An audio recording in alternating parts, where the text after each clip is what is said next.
Sean todos bienvenidos a Casa de Restauración y de Salvación.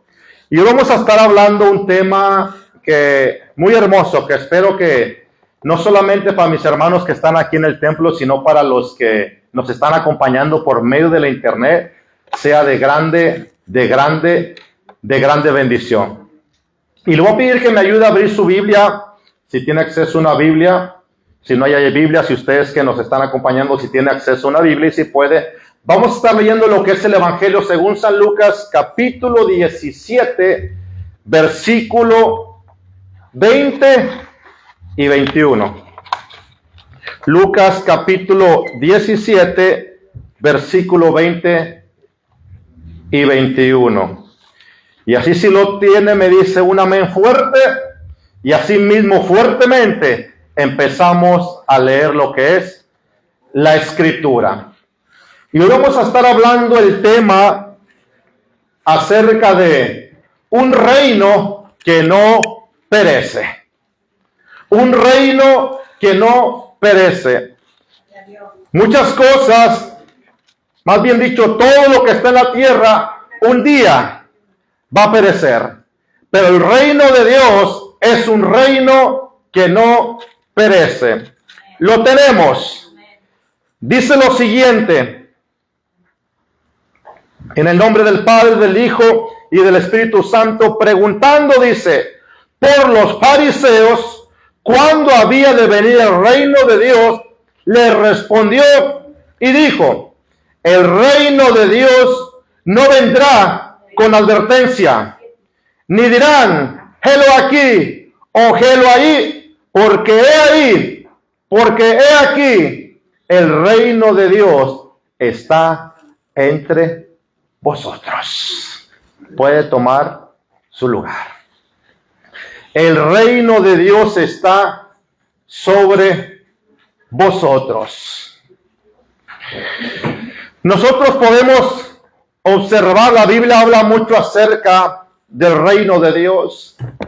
El apóstol Pablo dice en Romanos capítulo 14, versículo 17, dice, porque el reino de Dios no consiste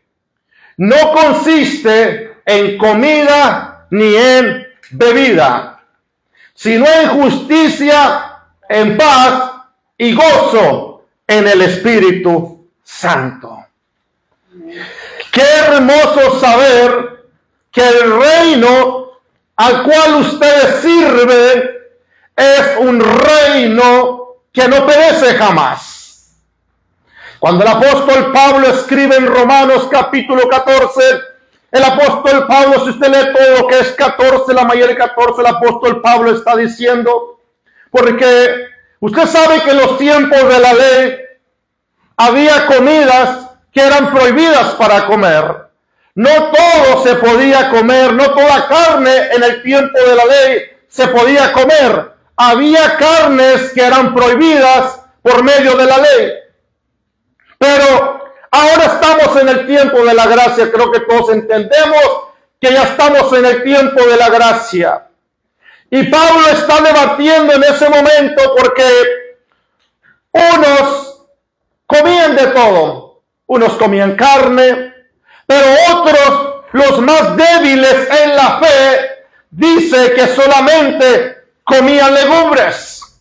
Pero había un problema en ese momento, porque para los débiles de la fe, que comían solamente legumbres, parece ser que no les parecía correcto que se estuviese comiendo de todo.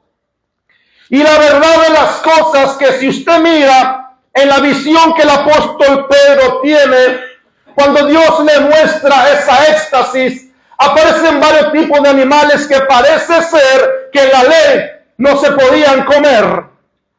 Y miramos nosotros que la voz del cielo dijo, Pedro, mata y come. Pero el apóstol Pedro, como él tenía bien claro y conocía bien la ley de qué animales no se podían comer, parece ser que en esa visión lo que Pedro mira son animales inmundos por la ley. Y el Dios le dice, Pedro, mata y come. Y Pedro dice, Señor, no, porque ninguna cosa común o inmunda han entrado por mis labios.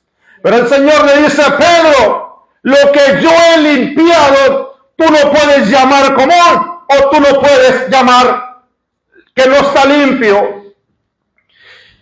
Y el apóstol Pablo dice en Romanos 14, dice que si por la comida que usted come o que ellos comían, un hermano era de tropiezo, dice, por la comida de ese hermano, dice, no la comas. Dice, porque si tú la comes, no andas conforme al amor de Dios. Y no sea que por lo que tú comes se pierda un hermano por el cual Cristo murió. Entonces, dice Pablo, y es la realidad, que el reino de Dios no consiste en lo que comamos, no consiste en lo que bebamos. El reino de Dios consiste en algo mucho más. La comida y la bebida es algo muy natural, algo muy físico que nosotros podemos contemplar, podemos mirar. Pero el reino de Dios consiste en algo espiritual. Y eso algo espiritual es lo que dice la justicia, la paz y el gozo del Espíritu Santo. Y el escritor a los hebreos también declara con toda claridad que el reino de Dios es un reino inconmovible, un reino que no se mueve, un reino que no perece. Y es lo que Cristo vino a traer a esta tierra, un reino inconmovible. Y si usted sirve a un reino inconmovible, usted sirve a un Dios inconmovible. Y si el cristiano tiene ese reino inconmovible, si el cristiano tiene ese Dios inconmovible, entonces también tiene que ser que sus discípulos son inconmovibles. Inconmovibles quiere decir que nada lo va a mover de lo que él cree, de lo que ha recibido, de lo que ha aceptado. Ahora, el reino de Dios, ¿acaso ahora el reino del hombre es un reino conmovible? El reino de Dios es un reino terrenal. El reino de Dios es un reino conmovible. Así como los reyes de esta tierra, por un momento está su reino y después son quitados, despojados, y así sucesivamente. Incluso el rey más grande de la historia de la Biblia en el Antiguo Testamento, del rey David, su reino fue un reino conmovible. Pero el reino de Dios es un reino inconmovible. Y esté tranquilo y esté seguro que usted sirve al Dios inconmovible. Usted busca al Dios inconmovible. Y así como es Dios, así como es el reino, así también tiene que ser sus discípulos, sus seguidores, inconmovibles. Podemos mirar, por eso el Señor mismo dijo, busca primeramente que el reino de Dios y su justicia. Porque dijimos que en el reino de Dios hay justicia, hay paz y hay gozo en el Espíritu Santo. Y el Señor dijo, busquen primeramente el reino de Dios y su justicia, y todas las cosas os se vendrán por añadidura. Pero ¿qué pasa en estos tiempos? La gente quiere buscar primeramente las añadiduras y después buscar el reino de Dios. No, es necesario primeramente buscar el reino de Dios y la justicia de Dios, y todas las cosas Dios las va a traer por añadidura. La gente que se afana, ¿por qué se afana? Porque en vez de buscar el reino de Dios, primeramente buscan las añadiduras. Y la cosa no va a funcionar así. Acuérdese que las cosas terrenales son pasajeras, pero las cosas del cielo son eternas. Así es como dice la Escritura, que todo tendrá que pasar, pero lo que está escrito jamás pasará. Un reino que no perece jamás. Incluso cuando una persona viene a Cristo y le abre su corazón, inmediatamente viene y recibe y es llena del reino de Dios. Y esa persona llega a ser a una persona eterna, inconmovible. ¿Por qué? Porque cuando la persona pasa a la eternidad, no pasa a la perdición, pasa de muerte a vida, pasa a la vida eterna. Por eso el apóstol Pablo dice que de modo que si alguno está en Cristo, nueva criatura es. Las cosas viejas pasaron y ahora todas son hechas nuevas. Ha recibido un reino inconmovible, ha recibido un reino que no perece, ha recibido un reino que no se marchita. Y esa es la bendición que nosotros tenemos como cristianos. ¿A quién estás sirviendo? ¿A quién estás buscando? A un Dios inconmovible. Y primera cosa que quisiera hablar del reino, de un reino que no perece. Imagínense, hermano, qué grande bendición tenemos nosotros en el tiempo de la gracia. Y hay gente quizás que se pregunte, ¿y por qué no nací en el tiempo de la ley? No, si tú hubieras nacido en el tiempo de la ley, no hubiera habido para ti oportunidad.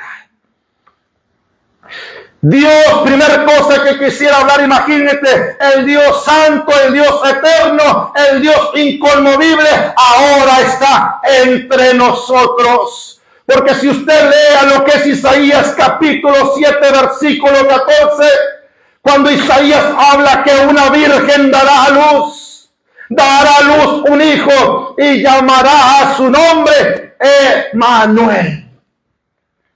Y Emmanuel está traducido, quiere decir Dios con nosotros.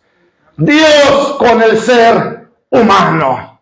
Dios con su creación. Ahora sí, el Creador con su creación. Nosotros miramos que Dios hizo al hombre, incluso se escribe en libro, hay un libro que se escribió, se hizo hombre. Pero Jesús dijo, ya bien, que en el reino de Dios, una de las cosas que la gente, ya bien, en los tiempos que Jesús vivió, hay gente que no conoció el reino de Dios. Incluso dice la Biblia que cuando Jesús vino, dice que el pueblo de Dios no conoció el tiempo de su visitación. Dios estaba visitando a su pueblo, Dios estaba visitando la tierra, pero mucha gente, su pueblo mismo, no lo pudo conocer. ¿Por qué no lo conocieron? Una de las cosas que observamos en Lucas, capítulo 2, versículo 19, cuando se habla acerca de que Cristo había venido al mundo, dice la Biblia, que había unos pastores en ese momento, en esa región, y unos ángeles se les aparecieron y les dieron las buenas nuevas de que Cristo, el Hijo de Dios, había nacido. Y cuando los pastores van y dan las buenas nuevas de todo lo que se les había dicho, dice la Biblia que María guardaba en su corazón todas estas cosas. Amén. Aleluya. Y hay cosas, hermano, que muchas veces Dios te muestra, pero tú no las dices. Las guardas en tu corazón.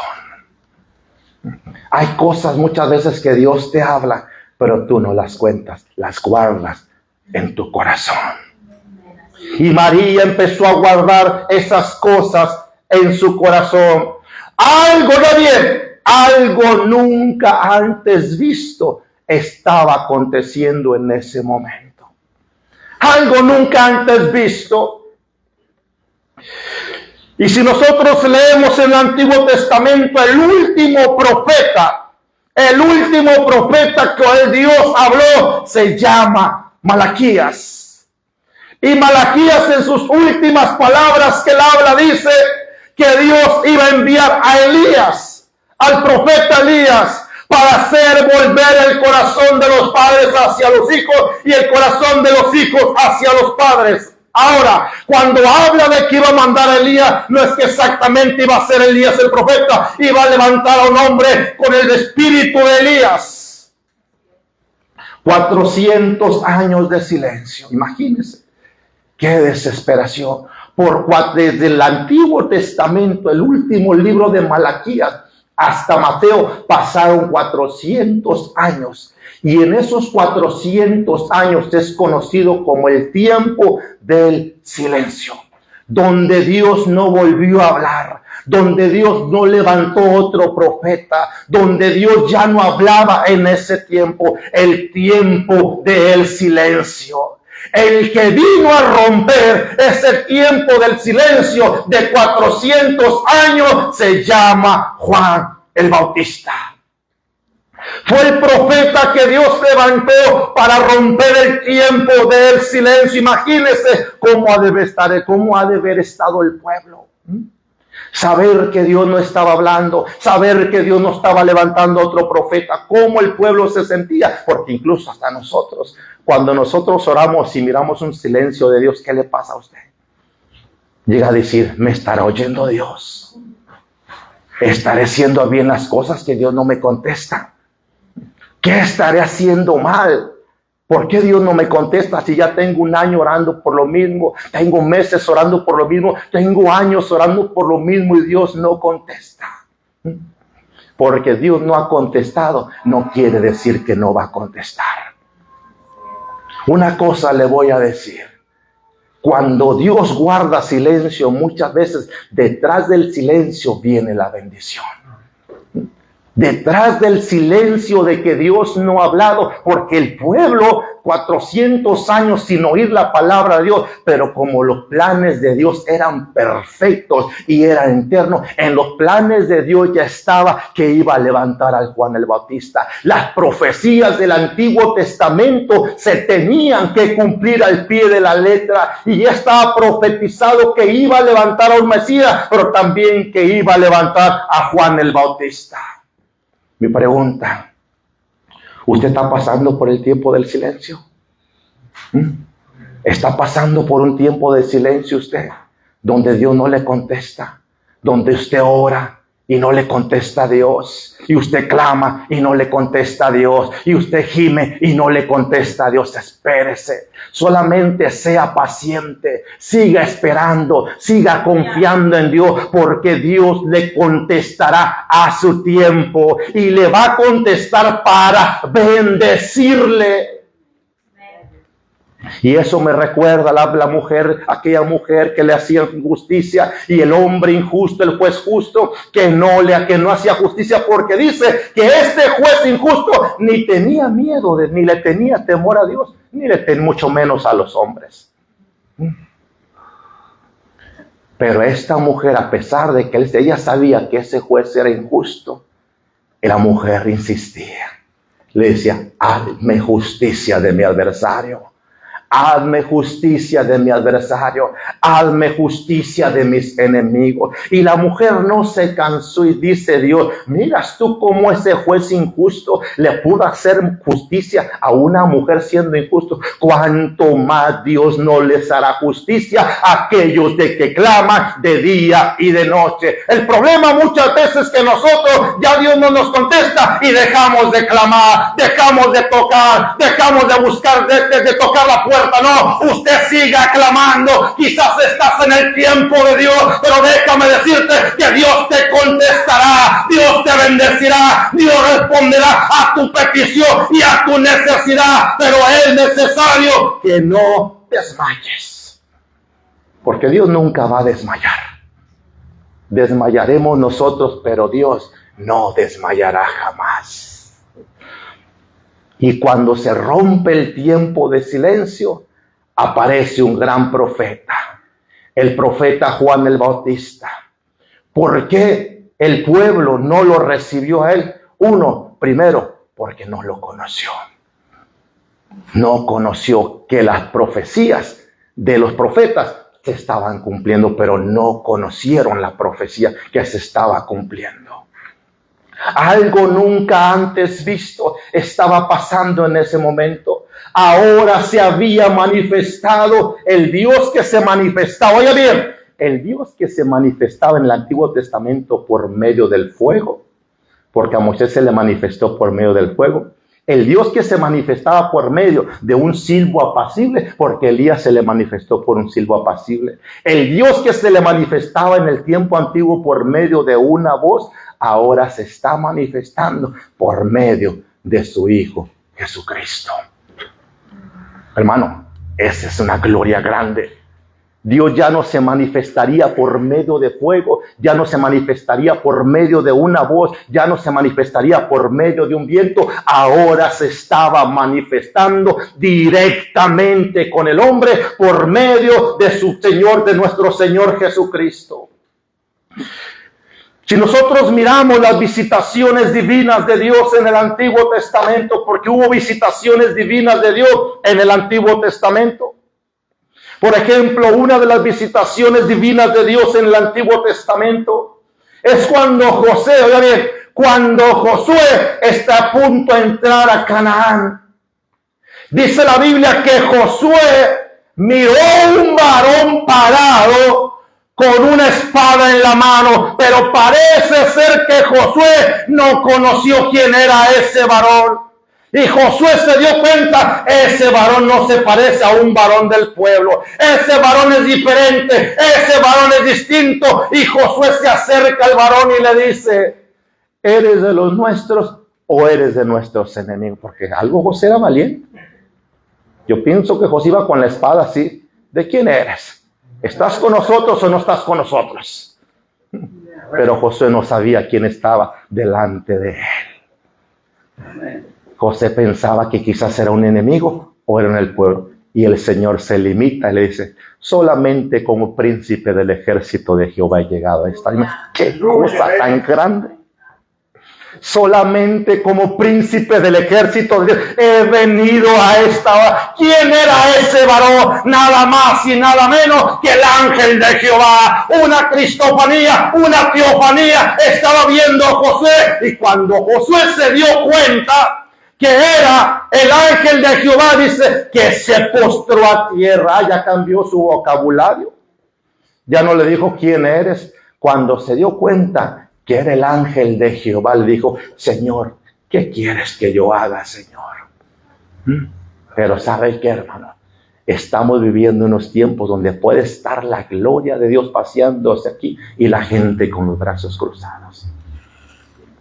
La gente muy indiferente muchas veces. No, hermano. Dios aquí se mueve. Dios aquí se pasea. Dios aquí se manifiesta. Y le dice el ángel de Jehová. Él dice el príncipe del ejército de Jehová. Josué me iba a quitar los zapatos, pero no, hermano, porque es mala educación. Le dice el ángel, quítate las sandalias de tus pies. Porque el lugar que estás pisando es tierra santa. ¿Y cómo no iba a ser tierra santa? Donde está el santo, el lugar donde él está es santo. No solamente él es santo, sino que donde él pisa es también santo. Pero nosotros se pasea el Señor por aquí ni en cuenta. Criticamos a la, ay, qué feo alaba al Señor ese hermano, hombre. Qué feo adora al Señor. Mira que él no levanta ni las manos. Empezamos a criticar y no estamos dándonos cuenta que el lugar donde estamos, donde Él se pasea, es santo. Y donde Él está santo, se tienen que quitar las sandalias del orgullo, las sandalias de la altivez, las sandalias del orgullo, de la soberbia, las sandalias del enojo, todo tipo de sandalias es necesario que se quite delante de Él y se postre delante de la presencia de nuestro Dios. Cuando usted siente fuertemente la presencia de Dios, ¿cuál es la reacción de usted? ¿Qué hace usted? Tenemos la actitud de Josué. Inmediatamente Josué, disculpe hermano que estoy para arriba y para abajo. Josué dice que se postró inmediatamente. Reconoció quién era el que estaba delante de él. Y empezó a adorarle al que estaba delante de él. ¿Por qué? Porque para entrar en la tierra, lo que le estaba diciendo el ángel, el mensaje que le estaba dando, no te preocupes, Josué, esas murallas van a caer porque yo voy a ir delante de ti. ¿Usted cree que Dios va delante de usted? ¿O de verdad usted cree que Dios va delante de usted? ¿Y por qué está triste entonces? Si Dios va delante de usted, Dios va a derribar las murallas. Si Dios va delante de ti, Dios va a abrir el mar rojo. Si Dios va delante de ti, va la columna de fuego delante de ti. Si Dios va delante de ti, va la columna de nube delante de ti. Si Dios va delante de ti, aunque estés metido en un horno de fuego, Dios estará contigo y nada te pasará. ¿Por qué? Porque es Él el que estará contigo. Pero muchas veces decimos que sí está con nosotros, pero actuamos como que no sea cierto. ¿Por qué? Porque le damos cabida a nuestra carne. Le damos cabida a nuestro sentimiento del temor. No, usted crea y confíe que Dios está con usted. Pero no solamente podemos mirar esa manifestación divina en la vida de Josué. Estamos hablando de las manifestaciones divinas en el Antiguo Testamento. Otra manifestación divina que yo miro en la Biblia fue con Jacob. Usted sabe que Jacob tenía un nombre que no era muy de buena reputación, su nombre. Y cuando este hombre se encuentra con el ángel, dice que él peleó con el ángel. Y empezó a pelear con el ángel. Y empezó a forcejear con el ángel. Y el ángel decía, ya suéltame Jacob, porque ya va a amanecer. Y de Jacob el ángel le dijo, ¿cómo te llamas? Me llamo Jacob. ¿Vio? Una bendición después de una batalla. Después de una lucha. ¿Qué es lo que pudo Josué obtener la victoria de Jacob? Su perseverancia. Si Jacob lo deja, cuando el ángel dice lo deja, no recibe nada. Porque el ángel le dijo, suéltame. Si Jacob lo suelta, no recibe nada. Pero Jacob sabía que esa era su oportunidad. No te dejo hasta que no me bendigas. ¿Cuál es tu nombre? Me llamo Jacob. No te llamarás más Jacob. Ahora te vas a llamar Israel. Las manifestaciones de Dios en el Antiguo Testamento fueron bien claras. Por decir, la manifestación de Josué por medio de Abraham cuando le dijeron que Sara iba a dar a luz un hijo. La manifestación de ángeles por medio de Lot cuando vinieron para sacarlo de Sodoma y Gomorra. Eran manifestaciones gloriosas y poderosas. Pero aquella gloria, esta gloria es mucho mayor que la pasada. Por eso dice que la gloria postrera es mayor que la primera. Porque ahora ya no vino un ángel, ya no vino el ángel de Jehová como ángel, ahora vino el mismo Cristo vestido de hombre. ¿Para qué? Para salvarlo a usted y para salvarme a mí. Hermano,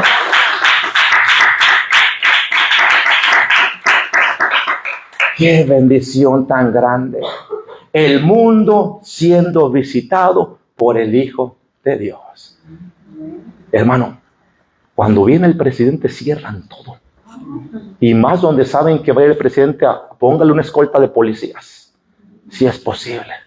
Cierran todo donde va a pasar el presidente. Pero aquí llegó el Hijo de Dios. Aquí llegó Jesucristo. El mundo visitado por el Hijo de Dios. La manifestación de Dios por medio de nuestro Señor Jesucristo. Pero no solamente miramos un reino que no perece, porque Dios visitó a su pueblo, sino que esa visitación, como segunda cosa, esa visitación produjo la salvación de Dios al mundo entero. Eso es lo que produjo. Y esta salvación bendijo a todo el mundo entero. Hermano, qué grande privilegio que Dios se haya acercado a usted y que Dios se haya acercado a mí. No tiene precio. No hay nada que se compare con eso. Jesús pagó el precio muy grande por esa salvación. La solución, oiga bien, venía la solución a un mundo sin solución. No había solución, hermano. No había solución en el mundo. Era imposible que el mundo fuese salvo. Nosotros miramos en el Antiguo Testamento, cuando el pueblo empezó a murmurar, cuando el pueblo empezó a pecar delante de Dios. Dice la Biblia que Dios envió serpientes ardientes. Dios envió serpientes ardientes. Y lo que hacían estas serpientes, empezaban a devorar al pueblo. Y cada persona que era mordido por la serpiente, dice la Biblia, que moría. Entonces Moisés tuvo que clamar a Dios, y Dios le dijo: hazte una serpiente de bronce, y cualquiera que le haya mordido la serpiente, mira, la serpiente del hombre va a ser salvo. Y el apóstol Juan dice en las Escrituras que así como Moisés, oiga bien, lo que traía salvación a esa mordidura de serpiente era la misma serpiente que Moisés había levantado en el desierto por orden y por mandato de Dios. Y dice que así como Moisés levantó la serpiente en el desierto, así era necesario que el Hijo de Dios fuese levantado. La mordedura de la serpiente, hermano, mira, hermano, es algo terrible. La solución al pecado, la solución a una muerte eterna, la solución a un cambio de vida, la solución a la esclavitud. Usted sabe que la ciencia tiene límites, ¿verdad? Y usted ha oído cuando a alguien le dicen que lo desahucian, ¿verdad? Cuando a alguien lo desahucian es porque la ciencia dice: no tengo suficientemente la tecnología para quitarte tu enfermedad. Muchas enfermedades se pueden sanar, pero ya cuando la ciencia te desahucia es porque ya no llegó su límite. Así es el pecado. Cuando el pecado mordió, te desahució. Todos nacimos desahuciados. Porque el apóstol Pablo dice: porque la paga del pecado es la muerte. Y Pablo dice: por cuanto todos pecaron, están destituidos de la gloria de Dios. Así que no se me crea muy santo. Por cuanto todos pecaron, están destituidos de la gloria de Dios. A todos están desahuciados. Pero aunque la medicina, hay enfermedades que te llaman como desahuciado, para la enfermedad del pecado también estábamos desahuciados. La única medicina para el pecado y no estar desahuciado es la sangre de Jesucristo, el Hijo de Dios. ¿Cuántos de los que están aquí han creído en eso? ¿Cuántos de los que están aquí han recibido en eso? De verdad, dele palmas al Señor en esta hora.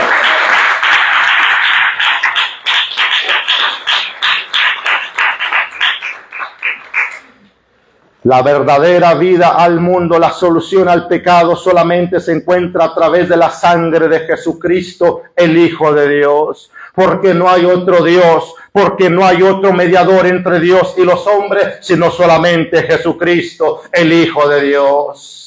Hay gente que está batallando en su manera de vivir, que no puede dejar los malos hábitos, que no puede dejar la mala vida, que intenta dejarlos, pero no puede. Nunca vas a poder dejar tu mal hábito si no vienes y entregas tu vida a Jesucristo, el Hijo de Dios. Él es la única solución a tu pecado. Él es la única solución a tu muerte. Él es la única solución a tu eternidad. Él puede cambiar tu vida. Él puede cambiar tu esclavitud. Pero es necesario que venga delante de Él arrepentido de todo corazón, y Dios te transformará en una nueva criatura. ¿Quién nos podría justificar delante de Dios? ¿Tus justicias? ¿Mis justicias me pueden justificar delante de Dios? La Biblia dice que nuestras justicias son como trapos de inmundicia, para que por donde miremos no había manera que nos justifiquemos. Está como cuando un niño, ¿verdad?, falta a la escuela y te dicen los maestros: tráeme una justificación porque no vino. Y ahí le lleva la justificación del doctor que estaba enfermo. El trabajo, ¿por qué no viniste? Estaba enfermo. Estaría bien decir a los cristianos de hoy: ¿por qué no viniste? Dame tu justificación. O dásela a Dios, más bien dicho. No, ahí sí no hay justificación. Sí. Como si le damos justificación al doctor, a la escuela, al trabajo, pero a Dios no le damos una justificación porque no viene. Imagínate que Dios te pidiera justificación. ¿Qué le vas? Es que tenía sueño. Es que me cansé, Señor. Es que se me olvidé, Señor, que oré a servicio, Señor. Es que estaba en la tienda y dije yo, pues ya no la voy a hacer, ¿para qué voy? Amén. ¿Sí? Sí, hermano. Gracias que Dios no nos pide justificaciones porque no venimos a la iglesia a alabarle. Porque este día se abre el martes y domingos solamente para venir a alabar y adorar a Dios.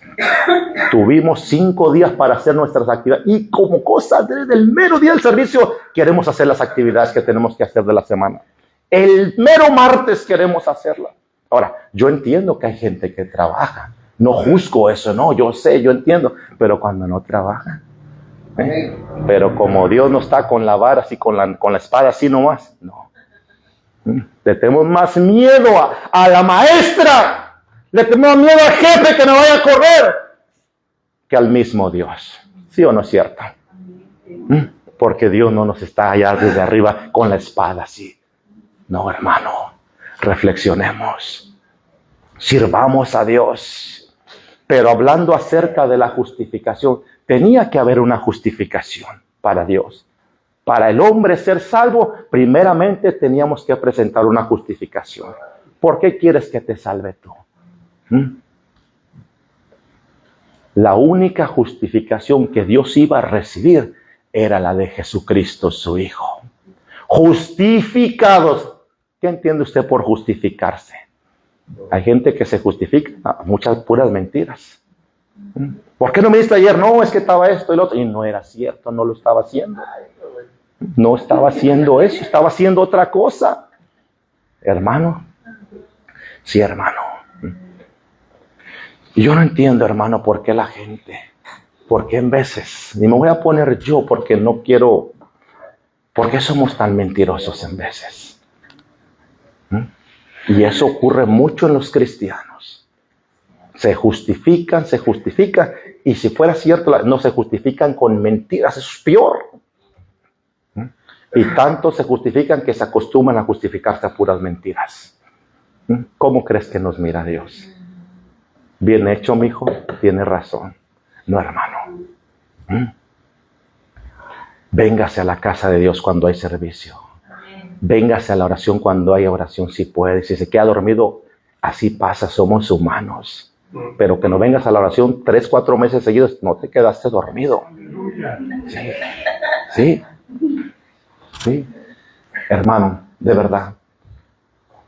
La iglesia en general está pasando grandes batallas espirituales. Unos enfermos, otros de una manera, otros de otra, pero ni aún así la gente quiere venir a orar. Imagínate, ¿cómo quiere Dios que nos saque del problema si no oramos, si no le buscamos? Hermano, vaya a la oración, sí, ore por mi hermano. No, véngase usted a orar. Amén. Sí, hermano. Ahora, yo entiendo que en veces no se puede. Pero cuando se puede y no venimos, es porque yo me justifiqué. ¿Está bien? Para mí no hay problema de tu justificación. Allá Dios. A Dios, decía un pastor, le daremos cuenta. Sí. Mejor di la verdad, hermano, no fui porque no tuve ganas. Pero no te estés justifique. La luz verdadera, oiga bien, la luz verdadera había venido a este mundo, la luz espiritual. Y Juan capítulo 1, versículo 9 dice, aquella luz verdadera, oiga bien, porque hay luces que no son verdaderas, que parecen verdaderas, pero no son verdaderas.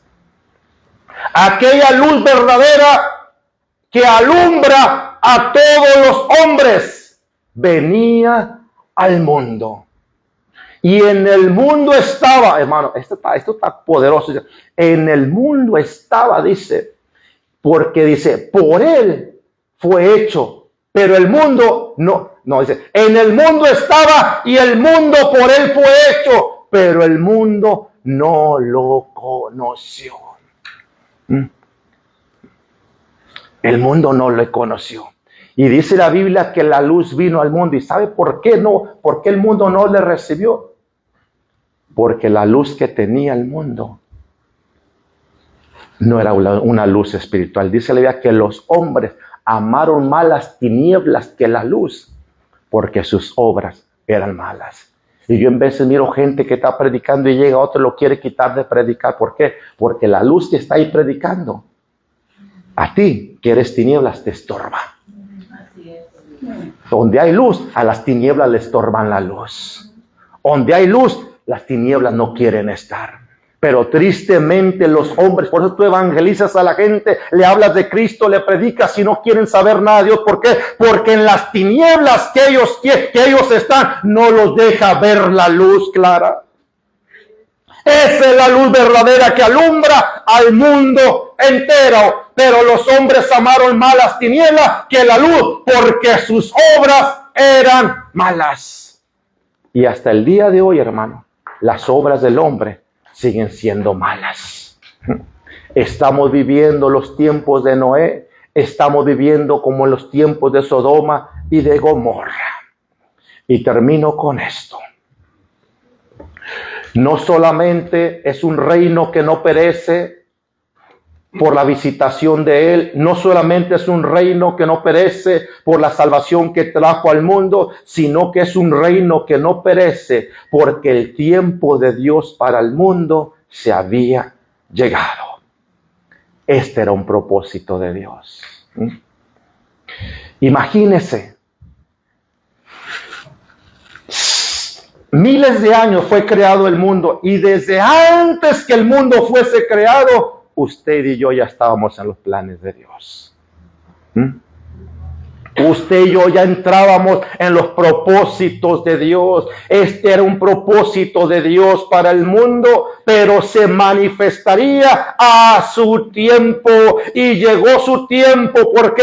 Porque los propósitos de Dios son propósitos divinos. Por eso le dice a Jeremías, porque yo sé los pensamientos que tengo acerca de vosotros. Pensamientos de bien, son pensamientos divinos. Yo quiero que te vayas con esa palabra. Dios tiene pensamientos divinos para ti. Dios tiene propósitos divinos para ti.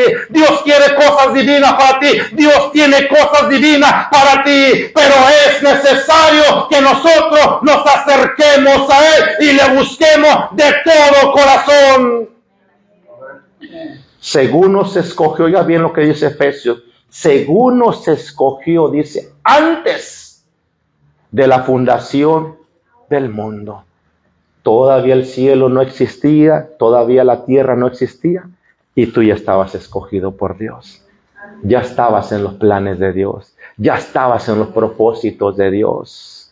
¿Y sabes cuáles eran los propósitos de Dios? Salvar tu vida. Termino con esto, dice, los planes divinos serán para quitar la enemistad entre Dios y los hombres. El plan de Dios con su Hijo era un plan divino. Estamos aquí sirviendo a Dios porque por su plan divino que Dios nos ha dado para que el mundo se acerque a Dios. Póngase de pie. Dios les bendiga, hermanos, que nos están sintonizando. El mensaje de hoy es un reino que no perece. Dios les bendiga y hasta la próxima, si así Dios nos lo permite.